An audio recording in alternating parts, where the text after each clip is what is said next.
I always keep a trash can next to me. I do a morning show, so I'm like, oh yeah, I probably shouldn't be chomping gum in the microphone when I'm doing a radio show. Always told me I was like, scratch around. Well, good. You know, gotta keep those manners. I'm like, I don't know. Okay. You ready? Okay. Yep.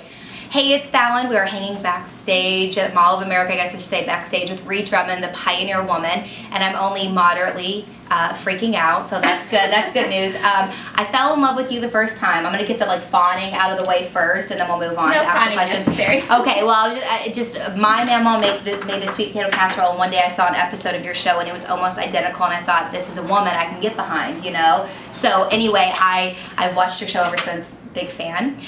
When you were coming up with the name of your blog, did you think of any other names before you decided on the Pioneer Woman? You know, I didn't, because I really hardly spent any time planning this blog. I literally was setting it up on free online software. Okay, gotcha. And it said, please enter blog name. Okay. And I just said Confessions of a Pioneer Woman, because Pioneer Woman is a nickname that some of my friends had given me. Okay, so that made it just easy then. It just kind of clicked. Gotcha.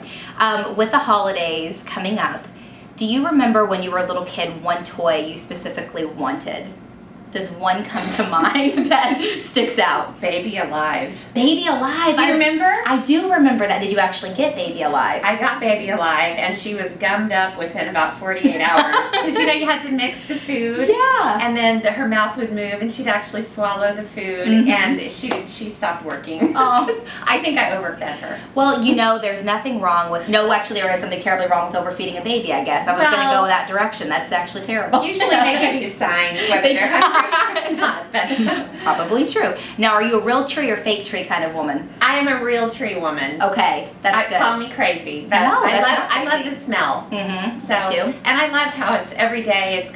It's a limited run. You know, you can't keep it forever, and that's kind of what Christmas is all about. It's kind of a special time of year. So I mean, that's my story, and I'm sticking to it. Do you already have the tree up? No, I get home tonight back to Oklahoma. That's exciting. And my kids and I are going to go get the tree tomorrow. Okay. Then you cut it down, or do you just go to a lot? We usually go and get one in Tulsa. Okay. Yeah. Okay, perfect. Usually. We don't live in the beautiful woods of Minnesota like some people around here. That's true. Well, my husband and I, we went to a lot last night, so we didn't do the cut down. We live on wide open range. There aren't. We don't want trees on our range. So. That makes sense. Yeah. I had a few people text or tweet me, and they wanted to know a question. So it was Jackie who wanted to know what the Marlboro Man's favorite Christmas time dish is.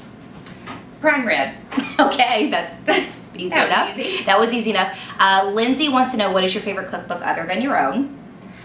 Oh gosh, you know, I have a cookbook author friend. Her name is Pam Anderson. Okay. It's not that Pam Anderson. Okay, it's the different other one. Okay. Yep. And she wrote a book years and years ago called How to Cook Without a Book.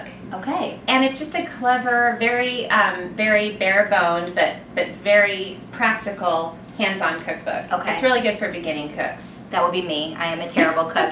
I once caught my husband trying to open a can of blueberries for like muffins with a hammer and a knife, and I thought, this is a sign we don't belong in a kitchen together. So the final question is from Allison, and she wants to know, what is your favorite song from the 80s? Oh, that is impossible to answer. Rebel Yell, or let's see. I mean, I can't possibly. No. Every year of high school, I would probably have about 10 favorite songs. There's one that brings back at least like one memory every time you hear something on the radio. Like, I'll Stop the World and Melt with You. I crushed on several boys while listening to that song. I melted. Well, never mind. You're like, I'm not sharing that much. I melted with several boys, but I didn't. Never mind. We know what you meant. We know what you meant. I need lunch. Yeah. Thank you very much. I appreciate it. Nice to meet you. Very nice to meet you. Thank you. Merry Christmas. Merry Christmas. Great. Thank you so Cool. much. Yeah.